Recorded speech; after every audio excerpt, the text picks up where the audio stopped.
Mahiya Memorial mission বাইরে বাইরে বাস্তব জীবন থেকে শিক্ষা নিতে বিশ্বাস করে। আজকের দিনের অনেক বাচ্চাই মোবাইল ফোনের পর্দায় ডুবে থাকে। খেলার মাঠ, মানুষের গল্প আর বাস্তব জীবনের অভিজ্ঞতা ধীরে ধীরে আড়াল হয়ে যাচ্ছে। ঠিক সেই কারণেই আমাদের ছাত্রছাত্রীদেরকে নিয়ে আয়োজিত করা হয়েছিল একটি ছোট্ট মূল্যবান শিক্ষামূলক ভ্রমণ, যেখানে তারা মোবাইলের স্ক্রিন ছেড়ে বাস্তব জীবনের মানুষের পরিশ্রমকে নিজের চোখে দেখতে পেয়েছে। ইটভাটায় গিয়ে বাচ্চারা দেখেছে এভাবে মানুষ রোদে ধুলোয় নিজের পরিবারের জন্য পরিশ্রম করে চলেছে। এই পরিশ্রম, এই ধৈর্য দেখার পর বাচ্চাদের মনে তৈরি করেছে একটা আলাদা অনুভূতি, যা কোনো মোবাইল স্ক্রিনে শেখানো যায় না। আর সেই দিনের একটা সবচেয়ে সুন্দর মুহূর্ত ছিল ইটভাটায় যারা কাজ করেন তাদের ছোট্ট ছোট বাচ্চাদের সাথে আমাদের ছাত্রছাত্রীরা খেলা করেছে, হেসেছে, খেলেছে, আনন্দ করেছে, একসাথে ঘুরেছে, একসাথে খাওয়া দাওয়া করেছে। আর তাদের সাথে সময় কাটিয়ে ওরা যে আনন্দটা পেয়েছে সে আনন্দটাই বুঝিয়ে দিচ্ছিল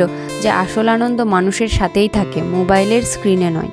এই ভ্রমণ বাচ্চাদের শিখিয়েছে পরিশ্রমের মূল্য বুঝতে, মানুষের কাজকে সম্মান করতে আর জীবনের প্রতি কৃতজ্ঞ থাকতে। কারণ শিক্ষা শুধু বইয়ের পাতাই নয়, শিক্ষা লুকিয়ে থাকে বাস্তব জীবনের অভিজ্ঞতায়, মানুষের গল্পে আর মানুষের সাথে মানুষের বন্ধনে। এভাবেই আমরা চাই আমাদের বাচ্চারা বাইরে বেরিয়ে বাস্তব জীবনকে চিনুক, বুঝুক, অনুভব করুক। এই ছোট্ট ছোট্ট শিক্ষার মাধ্যমেই আমরা বাচ্চাদের ভবিষ্যতের পথে ধীরে ধীরে এগিয়ে নিয়ে যেতে চাই। আজকের এই দিনটা তাই বাচ্চাদের জন্য রেখে গেলাম একটি ছোট্ট কিন্তু গভীর শিক্ষা, কারণ আমরা বিশ্বাস করি এইভাবেই আজকের বাচ্চারা আগামী দিনের ভালো মানুষ হয়ে উঠবে।